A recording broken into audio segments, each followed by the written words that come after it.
Attention mga SSS members, sa mga gusto pong kumuha ng My SSS card para po magkaroon ng valid ID, no, dahil ito nga po ang kapalit doon sa SSS UMID, kailangan nyo po magkaroon muna o rehistrado dapat kayo sa National ID ayon po sa Philippine Statistics Authority or PSA. So yan ang ating pag-uusapan ngayon mga ka-vlogs. Ayon po sa post ng Philippine Statistics Authority or PSA sa kanilang official Facebook page, sila po ay nagpapaalala sa mga miyembro ng SSS na nais pong kumuha ng My SSS card na kailangan po mag-rehistro muna, no, sa National ID. Well, para po sa kaalaman ng lahat, meron po tayo ngayong My SSS card. Para sa mga hindi pa nakakaalam, ito My SSS card, ito po ang pumalit doon sa SSS UMID po natin mga ka-vlogs. Dahil wala na po kasing available na SSS ID and UMID. Kung hindi pong naalala, no, noong pong mga, I think 2020, no, ay pinahinto po ang pag-produce o karoon ng SSS ID or UMID application. Panahon pa ito ng dating SSS President na si Mr.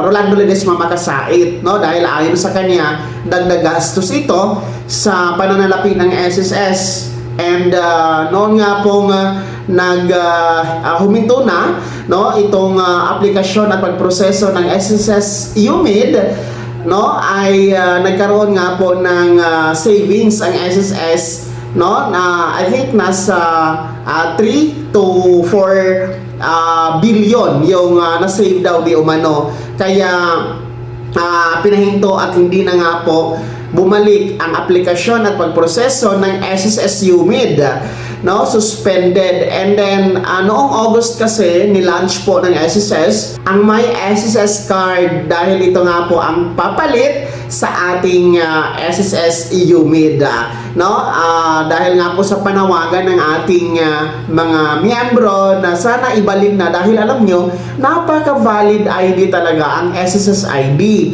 Kasi walang expiration ito mga ka-vlogs, and then tinatanggap talaga siya sa mga malalaking transaksyon, no, itong ating SSS ID or UMID. Kaya ganoon na lamang po ang panawagan ng ating mga miyembro na ibalik na ang aplikasyon nito. Kaya ito na nga po ang tugon ng SSS, ang My SSS card. Kaya nga lang po, itong My SSS card natin mga ka-vlogs, 2-in-1 na po ito.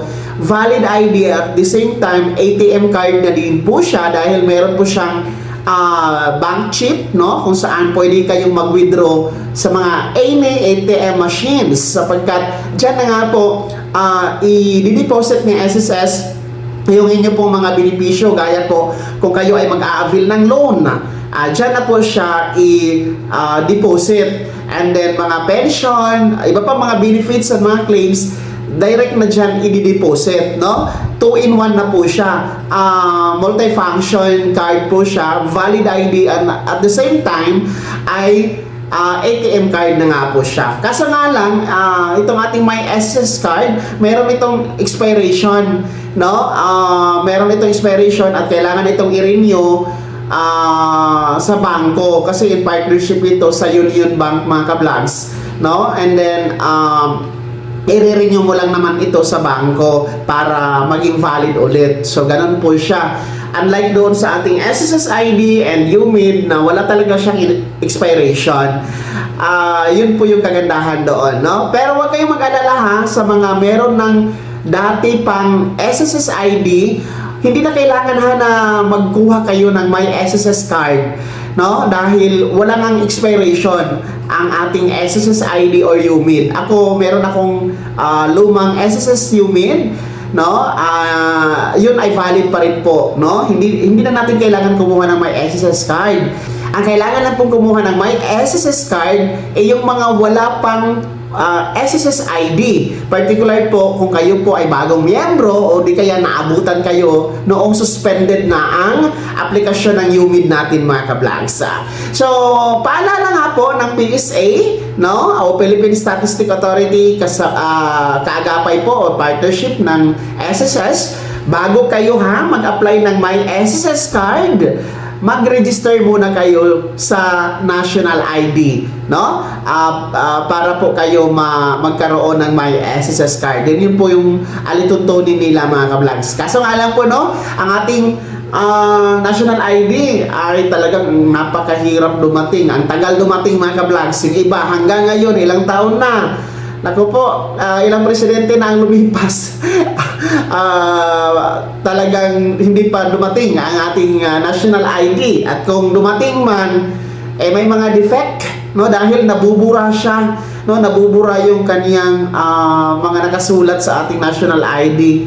Talagang may problema talaga, no? Pero ang sinasabi lang naman ng PSA, kailangan lang mag-register muna, no?